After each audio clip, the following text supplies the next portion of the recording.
जी तो मेरे दोस्तों, आप लोग इतने गिले शिकवे करते हैं कि जी हमारे मुल्क में गुरबत आ गई, अस्सी मर गए, अस्सी लुट गए। और बच्चों लैके तुम नहर कूद के फांसियां ले लेंगे, नहर कूद के मर जाते जे, खुदकशियां कर लेंगे जे, लेकिन अपने दुश्मनों ने बचाते। अज देखो पिछले 5-6 साल तो जोड़ा साड़ी मुल्क की हालत हुई, तो सिर्फ 6 साल या 7 साल पिछे जाके अपनी इकॉनमी नूं, अपने मुल्क की सारा हर चीज़ नूं नोट करो, हर चीज़ की रेटिंग लवो।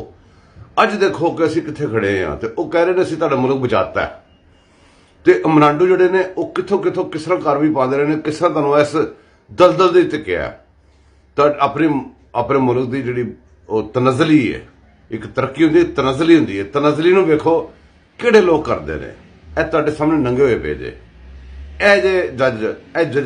जज टूल है सन, यह मनाडू टूल है सन। इन्होंने पिछड़े दूसरे मनाडू ने बंदूक वाले, उन्होंने तुहाडे मुल्क का शिर किया जे। इन्हों पहचान के जियो।